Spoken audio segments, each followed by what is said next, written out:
Welcome to Ratchet Book Club, where we read hood classics and good classics. I'm Derek. 916-633-1537, Ratchet and Ratchet at gmail.com, Ratchet Book Club on Twitter, Ratchet Book Club on Facebook. Chapter 13. Claudia. I simply couldn't believe what Stacy had just said. Not the part about my secret admirer. I already knew I had one. What I couldn't believe was that Stacy had been standing right next to him, and all she could say about his looks was that she thought he had brown hair. There was nothing to do but leave the scooper duper right then and hope to see a brown-haired boy nearby. For a moment, I looked longingly at the 5 mouthfuls of melted ice cream that were still left in my dish. Then I jumped up and ran into the hallway. At least I didn't have to waste time paying for my bill. My secret admirer had taken care of that for me. I felt like someone in a spy novel. I burst through the doorway of the ice cream parlor, skidded to a stop in the hallway, then looked left and right.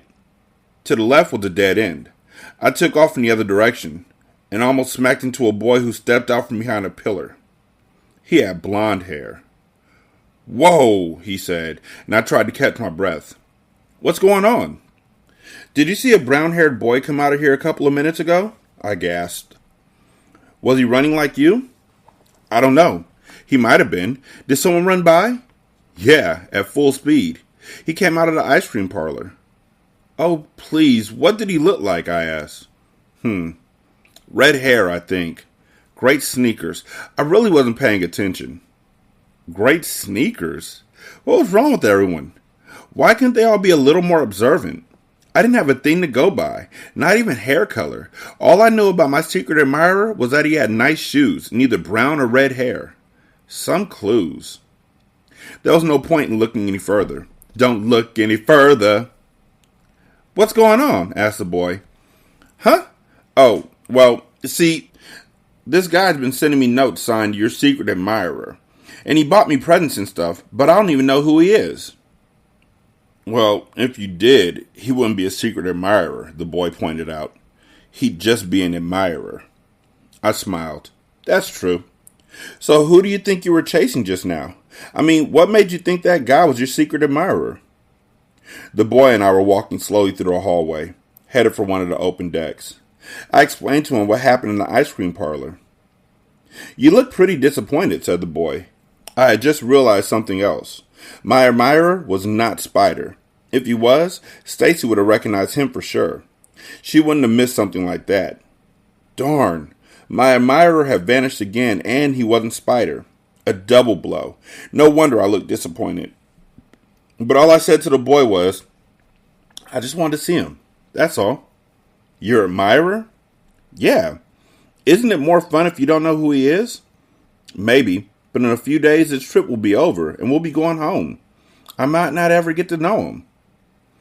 We had reached the deck and were standing at the railing, looking out to sea. That day was the first one we'd had since the storm that wasn't perfectly clear. It wasn't overcast, but big, puffy clouds were looming on the horizon. "Maybe he's shy." "What?" My thoughts were drifting around like seaweed. "Maybe your secret admirer is shy," said the boy. "Maybe he's afraid you won't like him, so he's being really nice to you before he introduces himself." I brightened. "You know, I'll bet you're right. How come I didn't think of that? You're a complete stranger and you have it all figured out." "I'm a boy," said the boy. I nodded. That made sense. "My name is Claudia," I told him. "I'm Timothy." We paused. "So," I said, "why are we suddenly having trouble making conversation? It had seemed easier when we didn't know each other's names." "So," said Timothy. I cleared my throat. "Where are you from?" Maybe he'd be from somewhere exotic like Tahiti or Los Angeles. At least that would give us something to talk about. "I'm from Connecticut," he replied.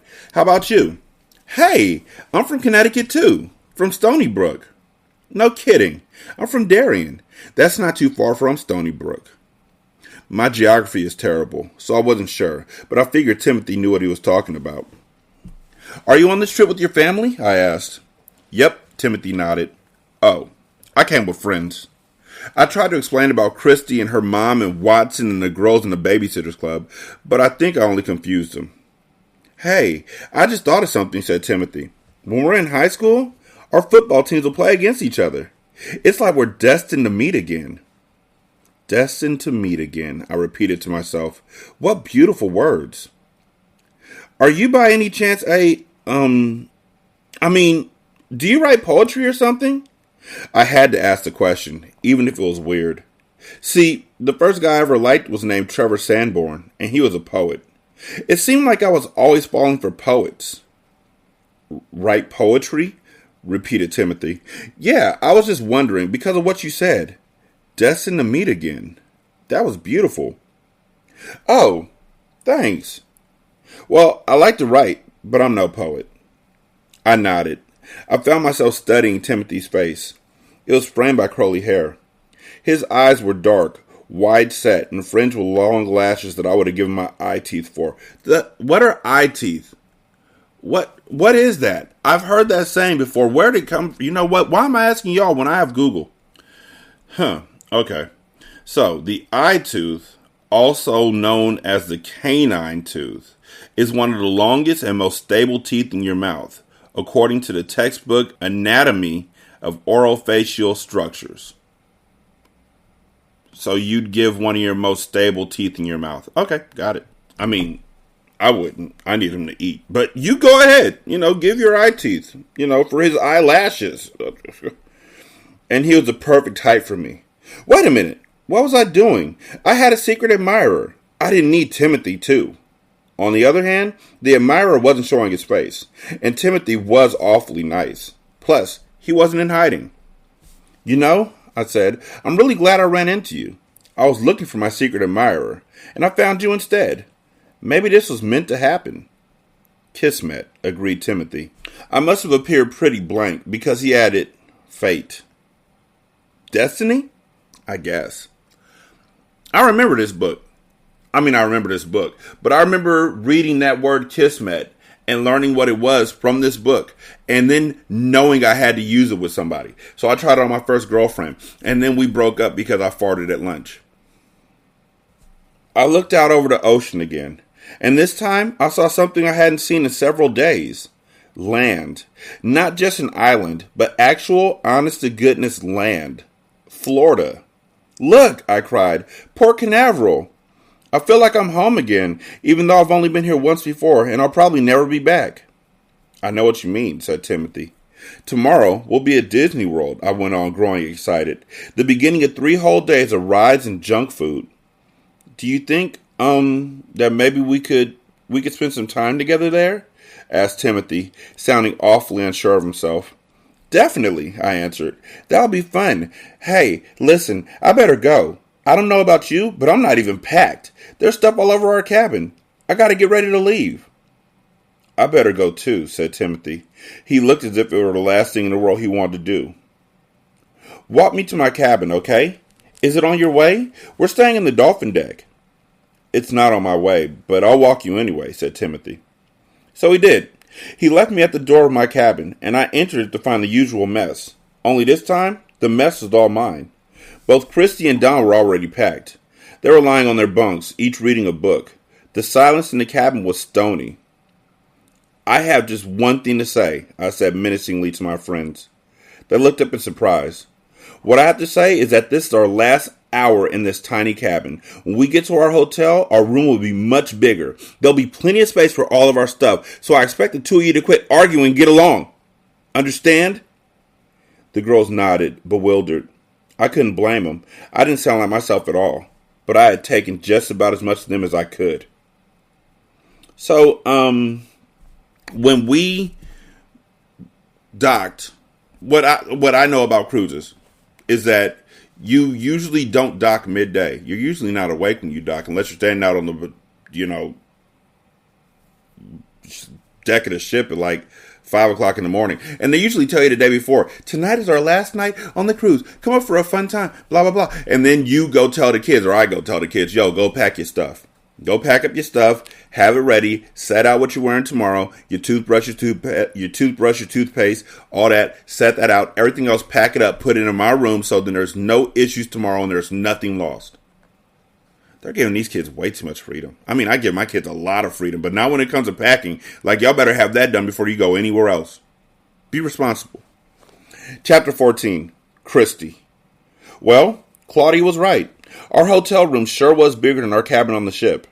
It seemed like a palace in comparison. There were 2 closets, 2 giant dressers, and storage space under both sinks. Both sinks. That was another thing. There were 2 showers. Sort of. There was an actual bathroom with a shower and a toilet and a sink and everything. And then, just outside of it, there was a dressing room with another sink and a mirror and a cabinet. Very swank. Swank's also, you know what? Nah, never mind. However, there was one problem. 3 of us, 2 beds. I took one look and said, who gets the bed to herself? The beds were enormous. King size, I guess. At that point, Claudia put her foot down for the second time that day. We're going to be here for 3 nights, she said firmly, so we'll switch off. Each of us will have a bed to herself one night. And I don't want any more contamination wars or clothes battles. There are plenty of drawers and coat hangers. We have enough space to put all of our stuff away, even mine. So let's do it. And then you 2, she went on, glaring at Dawn and me, are going to call a truce. Dawn and I didn't dare to argue with Claudia. We started to unpack our things. Since we weren't talking, I switched on the TV. Hey, I said immediately, we get cable here. Really? Exclaimed Dawn, who doesn't have cable TV at her house in Connecticut. Hey, maybe we'll get, some movies we're not allowed to watch. R-rated? I suggested, my eyes growing wide. Yeah, maybe. We do have cable at home, but Watson won't let us get any of the movie channels. It's one of the things he's strict about. I started flipping channels, while Dawn opened a program guide she found on top of the TV. Darn, she said after a minute of flipping through it. Nothing R-rated. Nothing worse than an old murder mystery. That's on Channel 8 if you want to watch it. I flipped to 8 and we went back to our unpacking. When we were finished, we realized that Claudia was right once again. Well, you only have 6 to 7 days worth of clothes. 7 days. A week's worth of clothes. Shouldn't be that hard. 3 people in a room shouldn't be that hard. Actually, my kids and I ain't even going to front. We didn't even take our clothes out. Well, Nisha took her clothes out and she hung them up in the closets and whatnot. I just left my stuff in the bag because my stuff was folded up perfectly. I took it out. I wore it. I folded it up. I put it into another segment of the bag so I knew what was dirty and what was clean. But I'm an adult. I'm responsible. Kid Awesome and Kyle's room looked like a tornado hit it. But then again, they also always had a room full of people because once the other kids, teenagers on the boat realized that they had a room to themselves, they immediately became the most popular kids on the entire boat. Nothing weird went on in there, nothing bad or anything. They just hung out in there when they weren't allowed to hang out on the deck or anything. They go back there, they'd order some pizza from the Lido deck, and they take their pizza back down to the room and they just chill. It was nice. Of course, Claudia had used up more drawers and hangers than Dawn and I together. But what do we care? The room was as neat as a pin. I couldn't resist. I opened a bag of Fritos that was in my knapsack, dumped them out on one of the bedside tables, and dropped the empty package on the floor. Why? Why? God, white people. Rich white people. Selfish, rich. Oh my gosh. Okay, I'll stop. Dawn made a face at me, and then snatched up the bag and flung it in a wastebasket. A hand closed over my Fritos. I looked up. Claudia was now making a face at me. Kristen Amanda, she said. You are, what's the word? Goading her? Goading her, I said sullenly. Right. You're goading Dawn, and there's no reason for it. Come on, we got this nice, tidy, big room, and we got 3 days of Disney World ahead of us. It would be helpful if the 2 of you could get along. You'd have a much better time. So would you call a truce, please? I looked at Dawn. She looked at me. Truce? I asked. Truce, she replied. Now shake on it, Claudia instructed. Dawn and I glanced at Claudia, then at one another. Finally, we shook hands. I know my hand was salty and greasy from the Fritos, but Dawn didn't say a word about it. After we had shaken, I started flipping TV dials again. The murder mystery was really boring. Christy, Dawn ventured, have you ever seen an R-rated movie? Nah, I replied, but one day I'm going to. Have you ever seen one? Nah. Me neither, said Claudia, heading into the bathroom. My brother saw one once by accident, said Dawn. He said it was no big deal. Really? Yeah. What a disappointment. Dawn and I began to laugh. I bet we'll finally see one, said Dawn, and after it's over, we'll all go, so what? Hey, you guys, called Claudia from the bathroom. Come here. There's more great free stuff. Dawn jumped up, but I put my arm out to stop her. I just want you to know, I said, that I'm sorry about the way that I acted. Sometimes I was being messier than usual, on purpose. I'm sorry too, replied Dawn. Sometimes I was being neater than usual, on purpose. I gave Dawn a quick hug to show her that I really meant I was sorry, and then we joined Claudia in the bathroom. Look at this, Claudia cried. A shower cap, a shoehorn, a shoe buff, and this whole basket full of stuff. Soap shaped like shells, shampoo, cream rinse, mouthwash, hand lotion, and a sewing kit. We explored the bedroom thoroughly then and found a local newspaper, some postcards and stationery, 2 ballpoint pens, and... Whoa, look at this, cried Dawn. How come we didn't notice it before? Look what the TV is standing on. The TV was standing on a refrigerator, but we couldn't open it. It seemed to be locked. Next to it was a cabinet full of junk food, shrieked Claudia. Ah! Candy bars and M&Ms and potato chips and pretzels. How do we get into this thing? We couldn't figure it out, so we called Watson in from the next room. Watson took one look around, found a key which he said opened the refrigerator in the cabinet, and put it in his pocket. Sorry, girls, he said. I know the stuff in there looks tempting. We hadn't even seen what was in the fridge. But it cost an arm and a leg. I'm not kidding. It's probably $2 for a 50-cent bag of chips. That sort of thing. More than you pay in any store. You'll do much better getting sodas from the machine down the hall and snacks from the shop in the lobby. Did nothing happen from Karen getting her nails done? Like the $60 nail job that, well, I was just guessing it was $60, but still, nothing at all? Okay, we said, feeling let down. The idea of a stocked junk food cabinet had been very appealing. Watson, can we explore the hotel? I asked. It was 5 o'clock in the afternoon. We wouldn't be going to Disney World until the next day.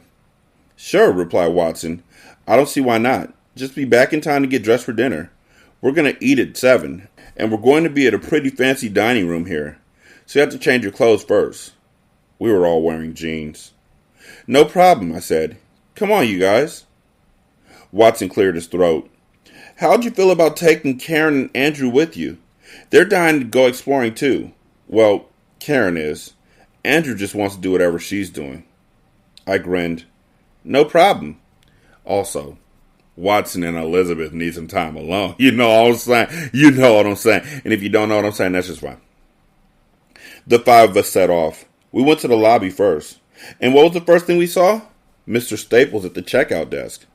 The checkout desk, I exclaimed. Just a sec, you guys. I have to see what's going on. Also, did she actually drag him back to dinner with them? I ran across the lobby. Mr. Staples, what are you doing? I reached him just as he was handing in his room key. Mr. Staples looked at me in surprise.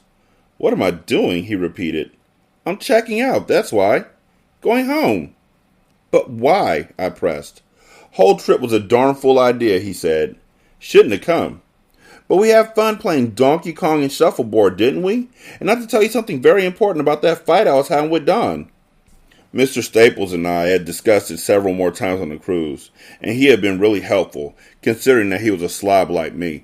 Wasn't helpful enough, because as soon as you got off the boat and y'all in the hotel room, you immediately just, you pick up everything, and you see that the room has enough room for everybody, and it could be all good, but then you still go ahead and drop the bag on the floor just to be mean. So he didn't help you out a lot. You just talked about it. You probably thought he was helping you, but really he was just wondering when you was going to shut up because you're a little kid and he's hanging around with you and it looks weird. We had talked about his wife a lot too, and I thought he seemed a little more cheerful. And, I went on, my parents really like eating dinner with you. Really? Really? Really? Besides, I haven't given you Nanny's phone number yet. Yeah, random dude. Hello? Hey, my name's Rudy. Your granddaughter gave me your telephone number while I was on a cruise that you weren't on. I can't even see you, but I can definitely fall in love with your voice through the phone. Plus, said Karen, who had joined us, remember at dinner? You said you pull a quarter out of my ear. Well, you didn't get to do it yet. course, Karen's only thinking about herself. I thought we were going to get to spend some time together at Disney World, I added, truly disappointed. And you wanted to get Mickey Mouse ears for your grandchildren and have their names put on them. Okay. Mr. Staples threw up his hands, but he was smiling. I know when I'm licked. I didn't leave his side until he had the room key in his pocket again. Then Dawn and Claudia and Karen and Andrew and I did go exploring. We returned to our room and finished getting dressed just 5 minutes before dinner. Andrew put on a suit. Karen put on a party dress. They looked so snazzy that I took their picture. After dinner, we managed to hold a quick Babysitters Club meeting, but everyone was tired, and no one had any ideas about presents for Mom and Watson and the Pikes. Not any decent ideas, that is. We're running out of time, I told my friends. We know, but the added pressure only made us more nervous, not more creative. When I went to bed that night, I was exhausted. Chapter 15. Karen. Disney World. By the way, before I go into this chapter, I have always had a deep-seated suspicion that this book was sponsored by Disney. And we gonna see. Because if it's anything like I remember it, this is going to be the most won't y'all come out here little kids thing that you're ever going to see in your entire life. And that's why they have a 6-year-old talking about Disney World. Okay, that's all. This is my dream. I've always wanted to come here, ever since I first saw a TV commercial about it. I went with Daddy, Elizabeth, and Andrew the next day. I wanted Chrissy to come with us, but she decided to walk around with Claudia. And David Michael went off with his big brothers. It took a long time to get from our hotel to Disney World. First, we took a bus to a gigantic parking lot. Then we rode on a monorail to Disney World. The monorail was fun. It was way up high. I felt like we were on a flying train. When we got off the monorail, Disney World! We gave a lady our tickets and pushed through a turnstile, and suddenly we were on Main Street. Ooh, I said. Look, we're in a little town, right here in Disney World. An old-fashioned fire truck came down the street. So did a horse-drawn buggy. We were standing at the town square. I could see a popcorn machine and... Look! Shrieked Andrew. It's Minnie Mouse! I see Minnie Mouse! She's right over there, and she's signing autographs. In hindsight, as an adult, you probably don't think the same way I do, which is they are cartoon characters. It is really stupid to get their autograph, but kids go crazy for it. Oh, Daddy, please can we go see Minnie? I begged. I swear she's my best friend in the whole wide world. Daddy raised his eyebrows. She is? She really wasn't, and we both knew it. Hanny would be furious. That's just me. But I just had to get Minnie's autograph and maybe have my picture taken with her. I grabbed Daddy by the hand, and Andrew grabbed Elizabeth by the hand. We pulled them across the square to Minnie. Some other kids were standing with her, and Minnie was leaning over and patting their heads. The kids were giggling. Their parents snapped pictures. Then Minnie waved goodbye to them. And what did she do next? She waved to my brother and me. Andrew and I looked at each other. Go on over, whispered Daddy, giving me a little push forward. I took Andrew's hand and led him to Minnie Mouse. I felt excited and scared. It was just like visiting Santa Claus at the department store. When we reached Minnie's side, she shook her hands. Hi, Minnie, I said. Hi, Minnie, whispered Andrew. Minnie waved again. I guess she doesn't talk. I opened up my pink purse and took out a pad of paper and a pen. I handed them to Minnie. Could you please give us your autograph? I asked. And could you write one for each of us? Minnie wrote this on 2 sheets of paper. Love, Minnie Mouse. Then she gave the pad back to me. I looked at the papers in awe. Andrew and I have Minnie Mouse's autograph. We'll be famous in Stony Brook. I sure hoped we'll have show and tell when school started again, because boy, would I have something to show. I gave Andrew his autograph, and Minnie put her arms around us. Smile, called Daddy. Andrew and I smiled while Minnie hugged us tightly. Then she patted us on the head and sent us back to Daddy and Elizabeth. Goodbye, we called. Say thank you, whispered Daddy. Thanks, we cried. We walked along Main Street. Look at everything, I exclaimed. I began reading the names on the stores. House of Magic, Penny Arcade, The Shadow Box, Main Street Cinema, the Confectionery, Elizabeth told me. What's that? I asked. Elizabeth and Daddy glanced at each other. It's a candy store, said my stepmother. Andrew, a candy store, I shrieked. Daddy, can we go in? Wait, said Andrew. There's a man selling Mickey Mouse balloons. Can we have one? Can we get ice cream? I asked. Can we go to the movie theater? Asked Andrew. Can we buy magic tricks? I asked as we passed by the house of magic. Whoa, exclaimed Daddy. Hold on, kids. We'll try to do everything, I promise. But we can only do one thing at a time. Since we're here, let's go to the magic store. Goody, I said. Come on, Andrew. The magic store was dark, but it was filled with great stuff. There were jokes like rubber spiders and magic tricks like handkerchiefs that turn into eggs, and there were masks and disguises too. You may choose one thing each. I chose a handkerchief egg. Andrew chose a spider. It was attached to a rubber ball. When you squeezed the ball, the spider jumped. Andrew took it out the package and made it jump for Elizabeth. She screamed. We all laughed. Then we started walking down Main Street again. Daddy bought us balloons and ice cream cones. I could hardly eat my cone, though. I was too excited. That was because when we reached the end of Main Street, the Cinderella castle stood before us. It was huge, and it looked just like a castle in a fairy tale. So, real quick, let me tell you about my daughter in Disneyland and becoming a true princess. So my brother had put this stupid idea in her head when she was like 3 years old that having a princess dress wasn't the real thing. You had to go to a castle in order to be a true princess. We were in Germany. There was a castle up a hill. She saw it from the freeway and screamed until we pulled over and made us walk up that hill because my brother told her there was a princess inside that castle and she would help her become a true princess. There was no princess inside the castle because it was now a museum. There was no true princess making.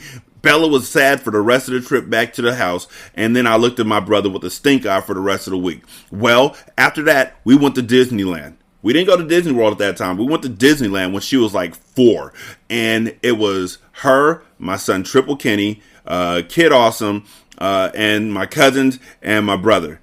And she got told by my brother, there are real princesses here. And then he pointed to Cinderella Castle, and she freaked out again, and we had to buy her a true princess dress, and a true princess dress from Disneyland is not the same as a true princess dress you buy at Target for like $20, because the princess dresses at Disneyland cost like $90. And then you could pay them more to get makeup put on and face painting. And so we got the face painting and the makeup, and Kenny got painted up like a pirate, or he got a snake around his head. Yeah, he got a snake around his face because, Kenny didn't care. And my cousin got painted up like a pirate, and Bella stood in the like hour to an hour and a half long line to meet Cinderella to become a true princess. I wanted her to meet Tiana, but I don't think that movie was out yet. Anyhow, end of story. By the way, Bella couldn't have been 4 because Devin was there, which means that Bella was probably like 7 and Kenny was 8. But when she was 4, that's when we went to Germany. Or 3, one of the two. I'm old. It blurs. Anyhow. Ooh, I breathed. It's beautiful. Does Cinderella really live there? Andrew wondered. I was about to say, of course not, silly. But then I realized I wasn't sure myself. Andrew and I looked at Daddy. Well, Daddy said slowly, I'm afraid not. But it's still a pretty nice castle, isn't it? Look at the turret, said Elizabeth. The flag, said Daddy. The crenellation, added Elizabeth. I was too excited to bother to ask about crenellation. Besides, it was time to make a decision. From where we were standing, we could walk right to Tomorrowland, Liberty Square, or Adventureland. Daddy, I said, where's the Haunted Mansion? Can we go to the Haunted Mansion? Chrissy had been telling me about all the rides at Disney World, and the one I wanted to go on the most was the Haunted Mansion. Space Mountain sounded like a good roller coaster. Peter Pan's Flight sounded fun. Snow White's Adventure sounded maybe just a little scary, but the Haunted Mansion sounded like the ride for me. I happen to know a lot about spooky stuff, of course you do, Karen. At Daddy's house in Stony Brook, there's a ghost on the 3rd floor. Old Ben Brewer. And next door lives a witch named Morbid Destiny. Morbid Destiny, Daddy took a map out of his pocket. "You're in luck, Karen," he said. "The Haunted Mansion is nearby. It's in Liberty Square, over this way." We began walking. Just when I thought I could see the house on a hill not far away, I heard a horrible moaning scream. "Ooh!" "What was that?" I shrieked. I heard the scream again. Elizabeth laughed. "I think it's coming from the Haunted Mansion, honey. We're in for a scary ride." "I hope so," I said, but I said it in a very small voice, and I reached out and held tightly to Elizabeth's hand. Andrew was so scared that Daddy had to carry him. We walked up a path to a spooky old mansion. We began to pass tombstones. A line of people had formed at the front door to the house, so while we waited in line, I looked at the little graveyard. "Dear departed brother Dave," I read to Elizabeth from one of the tombstones. "He chased a bear into a cave," she finished. I giggled. "Here lies good old Fred. A great big rock fell on his head. R.I.P. I knew what R.I.P. meant. Rest in peace. The line began to move, and we walked slowly into a dim room. A whole crowd of people took a ride down in a weird elevator. When we got off, we climbed into little black cars. The cars were heading into darkness. I got into a car with Elizabeth. Andrew and Daddy climbed into the car behind us. The ride began. It wasn't a wild ride that jerked you around corners or turned you upside down. Instead, the cars took us on a tour through the most haunted house I could imagine. We saw ghosts dancing in a cobwebby ballroom. We saw a face appear in the crystal ball. We saw wallpaper with bats' eyes all over it, and a scary, scary graveyard, much scarier than the one outside. All the time we were riding, a deep voice was telling us about the spooks in the mansion. Just when I thought the ride was over, the voice said something about hitchhiking ghosts. "Hitchhiking ghosts," I whispered to Elizabeth. She shrugged. And at that moment, we passed a wall of mirrors. I looked for our car. "There we are," I said. "Look, Elizabeth. There. Hey! Ah!" I couldn't help screaming. When I looked in the mirror, I could see that Elizabeth and I were not alone. Sitting between us, right in our car, was a ghost. "We've got a ghost! A ghost is next to us!" I shrieked. We reached the end of the mirrors. The ride was over, but the ghost was still in our car. I was terrified. "It was just a trick, sweetie," Elizabeth said. "That ghost was a hologram. It wasn't really there." "I don't care what it's called," I said as we left the haunted mansion. "It was real. I saw it, and I know it's still with us. I can feel my ghost. He's making my skin creep," I shivered. "Of course, Karen. You know, even though somebody else told you it's not real. You're like, I know, even though you don't know because you're a Karen." "Let's go to Fantasyland," said Daddy. "That won't be so scary." So we headed to Fantasyland. The first thing that happened there was that Andrew's shoelace came untied. He stooped down to fix it. When he straightened up, Snow White was standing next to him. She was just walking around Disney World like Minnie Mouse had been. But I guess Andrew wasn't expecting to see her.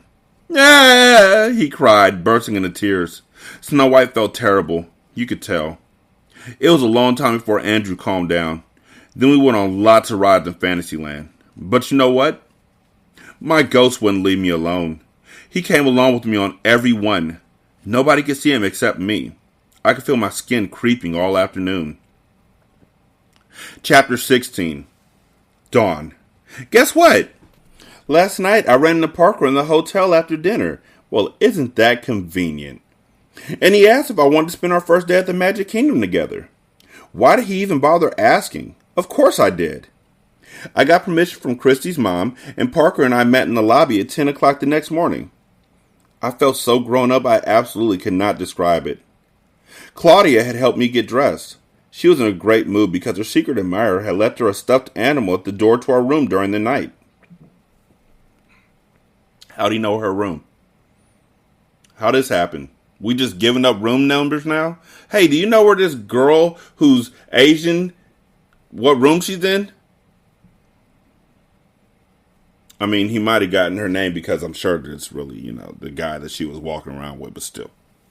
Since she had brought along nearly every article of clothing that she owns, and I'd only brought along about 31 seconds of my wardrobe, I brought a few of her things. In fact, I brought the entire outfit. We're just about the same size. Parker would never know. I mean, he'd never know the outfit was borrowed. Not that Claudia and I are the same size. This is the outfit Claudia helped me to choose. A white tank top under lavender overalls, lavender push-down socks, lavender high-top sneakers, and a beaded Indian belt, which we looped droopily twice around my middle. In my hair, we put lavender and white clips to look like birds. I thought they were just any kind of bird, but Claudia swore up and down they were birds of paradise. Who knows? I think she was just making that up. Anyways, if I do say so myself, and I do, I looked pretty nice when I met Parker. Parker wasn't looking bad either. He was wearing this blue and white polo shirt, white tennis shorts, and loafers with no socks. I hope your shoes are comfortable, I said to him.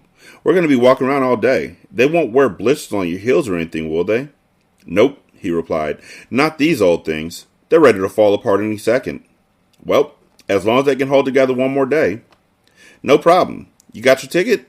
I held it up. Yep, I replied. Everybody on the trip had a 3-day pass to Disney World and Epcot Center. Great, said Parker. Let's go. There was free bus service from our hotel to the Magic Kingdom, so we waited in front of the hotel for a bus. The bus took us to the parking lot at Disney World, which was the biggest lot I had ever seen, except for the one at Disneyland in California. I'd already been to Disneyland 10 or 12 times because I used to live not far from it. I had a feeling Disney World wasn't going to be all that different, but going to it with a boy would be. The parking lot is so far away from the entrance to the Magic Kingdom that after you get off the bus, you have to get on a monorail that takes you to the gates. Let me tell y'all something about Disney World. Disney World and Epcot and all of the stuff surrounding it, literally its own city. Literally. Like, it's wild how much space the Disney World area takes up in Orlando. It is insane. And also, it is insane when I found out that, and let me check to make sure I got this right.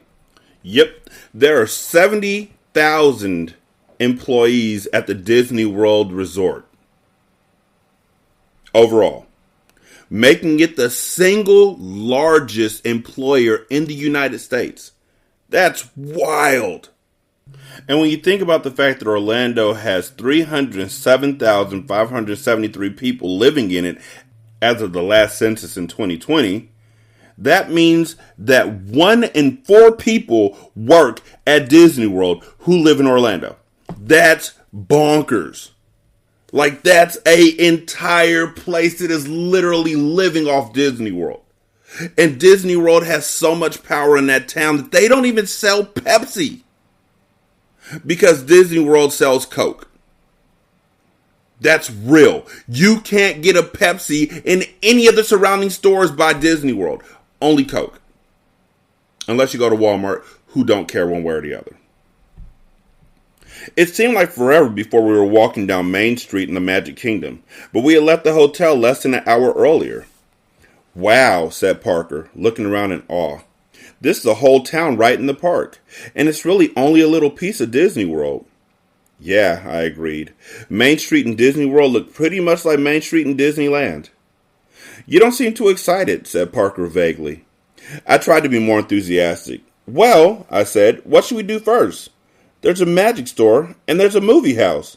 Let's get to the ride, said Parker quickly. Main Street looks like fun, but we can go to stores or the movie anytime. Come on, let's find Space Mountain. It's supposed to be really cool. Okay, I said, but since I had been on Space Mountain at Disneyland 9 times, I couldn't work up to Parker's level of excitement. We walked away from Main Street, turned right by Cinderella Castle, and entered Tomorrowland.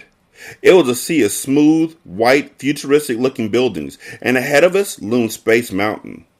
Since it was still pretty early in the day, the line for the ride wasn't too long, but we did have to wait about 20 minutes. At last, though, Parker and I were climbing into the cars. Were they called space jets or something? I wasn't sure. Parker sat in front and I sat in back. An attendant strapped us in. The car moved forward in the darkness. We could hear people above us, those who were already on the ride, screaming and shrieking. Hold on to your hat, yelled Parker, and we were immediately jerked around a corner. For the next 3 minutes, we got the ride of our lives. I swear, Space Mountain at Disney World is nothing like Space Mountain at Disneyland. I felt much more like I was on a roller coaster hurtling through outer space. A lot of the ride took place in pitch blackness. I couldn't even see if the track ahead went up or down. A few times we were traveling so fast I thought my face was going to be permanently mashed in. Then we went down one hill that was so steep I was positive my stomach had fallen right out of my body. I almost threw up. We whizzed through a bright red tunnel. Parker couldn't turn around and look at me, but he waved over his shoulder. Parker was waving, and I was having a hard time just keeping my breakfast down. We zoomed around some more, and several times I was sure our car was going to fly off the track and crash somewhere. But of course it didn't. Still, by the time the ride was over, my knees were shaking, and Parker had to help me out of the space jet. "You okay?" he asked, looking worried. I tried to come up with an answer that wasn't too disgusting.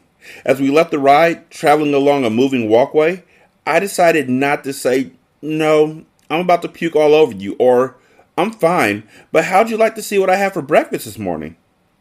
Instead, I replied, "Well, could we get me a wheelchair?"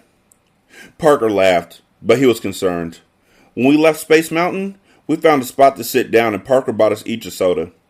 He made me wait until mine was sort of flat before I began sipping it. That's an old wives' tale. Actually, and this is wild, but according to the New York Times, soft drinks, the authors found, whether flat or not only contain very low amounts of potassium, sodium, and other electrolytes, but also in some cases as much as 7 times the glucose recommended by the World Health Organization for rehydration. Carbonated drinks, flat or otherwise, including cola, provide inadequate fluid and electrolyte replacement and cannot be recommended, they said. So, flat soda, a popular remedy for upset stomachs, may do more harm than good. Take that! By the time I was finished, I felt lots better, but not good enough to try another ride. We settled on strolling from store to store. Even though Parker had been right, we could shop anywhere. But not for the perfect Disney World souvenir, I pointed out. That's true. Is that what we're doing? Don't you think we should? Who knows when we'll be back here again? So we started looking. The only problem was that I had just $8.60 left, and I didn't want some little pennant or sticker.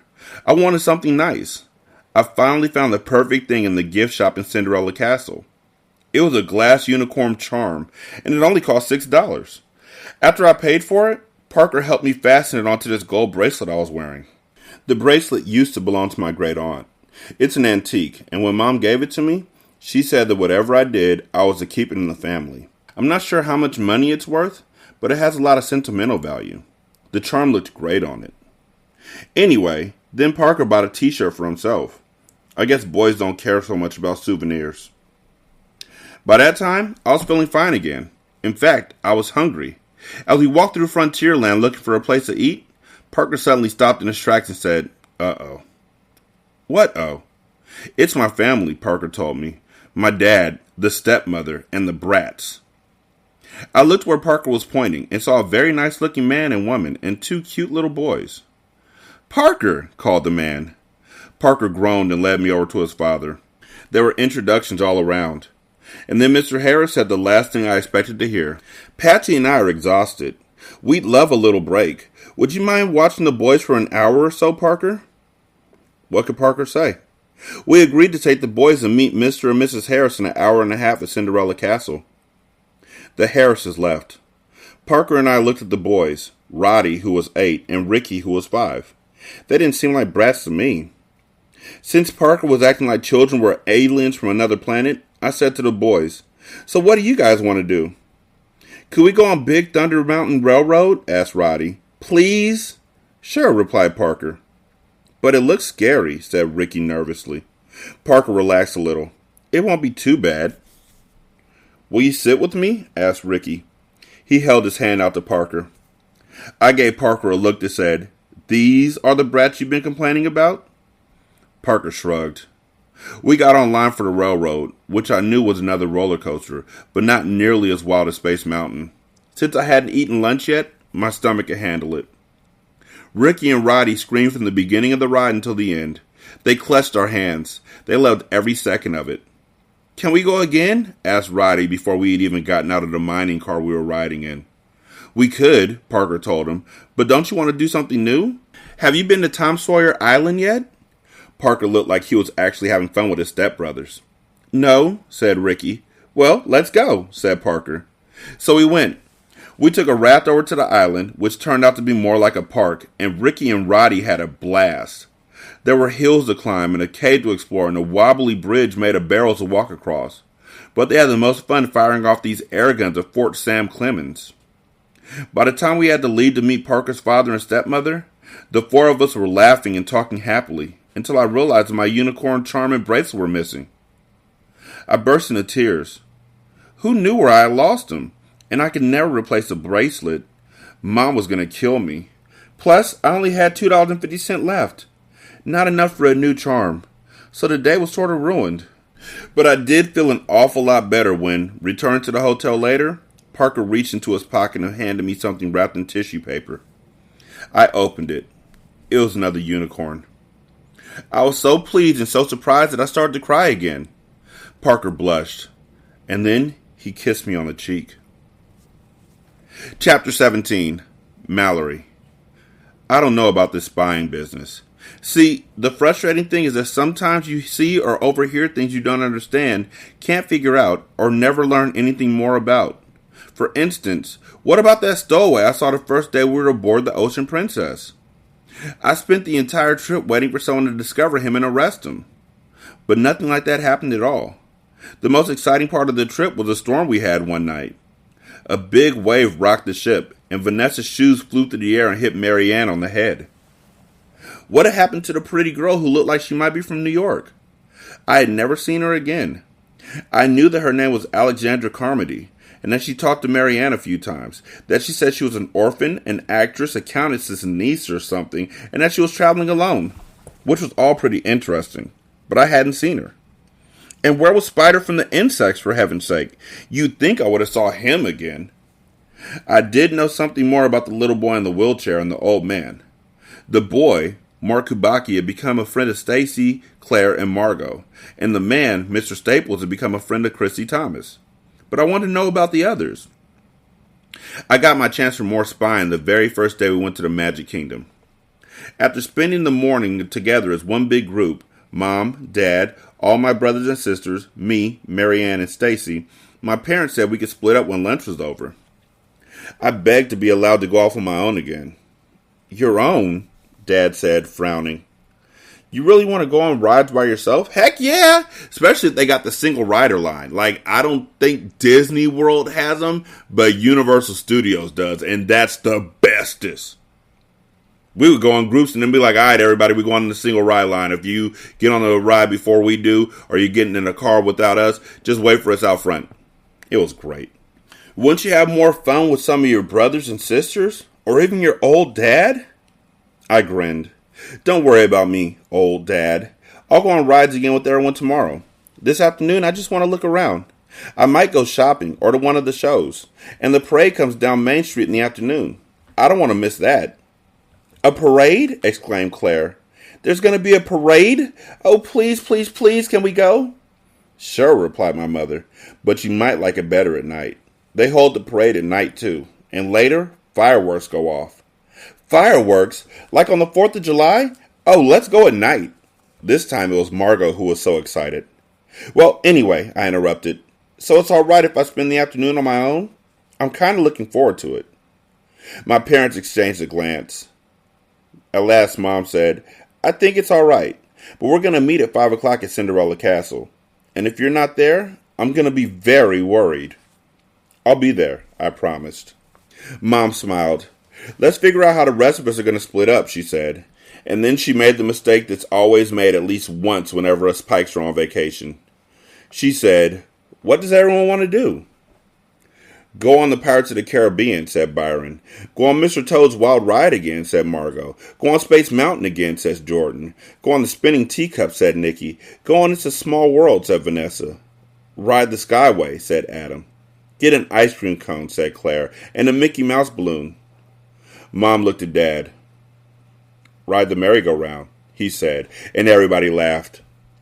I left them behind, trying to sort out who was going to go with whom, taking into consideration things like Marianne refused to ride the Skyway because it was so high up, the Spinning Teacup ride will make Margot barf, etc. As soon as I was safely out of sight of my family, I sat down on the bench and pulled out my spying notebook. As far as I knew, no one had looked in on it or even found it. I uncapped a pen and started making some notes. 2 old ladies walked by. They had blue hair. A family walks by with a kid in a stroller. The kid is crying.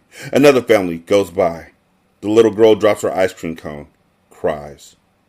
A big group of people go by. They're wearing matching t-shirts. They're very loud. The people, not the shirts. Having fun, lots of smiles. Also, it's important to have everybody wearing the same shirt at Disney World because you can get lost really easy. And at least this way you can describe them. They're wearing a shirt just like I was wearing. Because I don't remember what my kids wear on a day-to-day basis. Like, do they remember what I wear? No. A family goes by. Both kids crying. How come all the kids are crying? I check my watch. It is nap time. 2 parents and a little girl come by. The girl's legs are in braces. She doesn't seem to care. She's saying, Snow White's Adventure is the funnest ride here. This is all very interesting, and it might help improve my writing skills and sharpen my powers of observation, but it wasn't true spying. At any rate, it wasn't the kind of spying Harriet would have done. Harriet would have dug up secrets. I was just watching crying children. I decided to find a better place to spy. Maybe I could sit down someplace in Fantasyland next to a ride. That way, I could overhear conversations. Now that would be interesting. I headed for Fantasyland. When I got there, I realized I had just one problem. There was no place to sit down that was near enough to a line that I could actually listen in on conversations. I sighed. Then, I kind of hung around lines for a while. I heard a kid tell a father he was tired of waiting. Big deal. I heard a little girl say she was starved and asked for ice cream. Is that the only thing children want to eat at Disney World? And I heard one old man tell an old woman that he had been through the Haunted Mansion 6 times. And then I saw Alexandra Carmody, the beautiful girl from the Ocean Princess. She was just as beautiful as ever, with that long, wavy hair. And she seemed to have found some friends. A light-haired boy who looked a little younger than she, and an older couple. Maybe the boy's parents? Now I had something to find out about. They joined the end of the line for Peter Pan's flight, so I got in the line right behind them, even though I had just been on Peter Pan's flight that morning. I poised my pen and opened my ears. But for the longest time, none of them spoke. Maybe they were really, really tired. I capped my pen again. Spying could be a bore. Finally, the boy said, Hey, Mom, remember when you read Peter Pan to us? So the man and woman were the boy's parents. Or at least, the woman was his mother. I certainly do, the woman replied fondly. Captain Hook scared you two so much you had nightmares. Remember Alex? Alex? I didn't get it. The woman was talking like she was Alexandra's mother. But Alexandra wasn't supposed to have any parents. Oh, don't remind me, Mom, Alex cried. Hey, Daddy! She tugged at the sleeve of the man's shirt. I made you hide my alarm clock, remember? I said it scared me as much as it scared Captain Hook. Some big sister you were, the boy added, but you could tell he was kidding. You were more scared of everything than I was. Mom? Daddy? Big sister? Boy, what a liar Alexandra was. She had told Marianne she was an orphan, that her parents had been killed, and here she was with her parents and her brother. Just when I thought I had all the surprises I could handle, I'd noticed that a couple in front of Alexandra's parents, who were about the same age as the Carmodys, were whispering and nudging each other. Every so often, they turned around to look at Mr. and Mrs. Carmody. I couldn't tell whether the Carmodys saw them or not, but they couldn't help but notice when the woman finally said, Excuse me, but are you Viv and Vernon Carmody? Now, why did those names sound familiar? The Carmodys smiled graciously. Yes, we are, said Alex's father. Oh, I have to tell you, the woman exclaimed. My husband and I are your biggest fans. We have been for years. Are you performing here at Disney World? I listened and gawked and scribbled notes. I figured out who the Carmodys were. A man and wife singing team who were popular with people my parents' age and older. I knew I'd heard their names before. I think Mom and Dad even had one of their albums. But boy, was I left with a lot of questions. The biggest one was, why was Alexandra such a liar? I couldn't wait to find Marianne and tell her what I had learned. 916-633-1537. Ratchet and Ratchet at gmail.com. Ratchet Book Club on Twitter. Ratchet Book Club on Facebook. Leave a review on Spotify. Leave a review on Podchaser. Copy and paste that in the Apple Podcasts and copy and paste that in the Good Pods. You can also donate to the show at patreon.com/single simulcast or at buymeacoffee.com/sscast or on the Good Pods app in the tip jar. Thank y'all so much for listening. I greatly appreciate it. Y'all be good. I'ma holler at you later. Peace.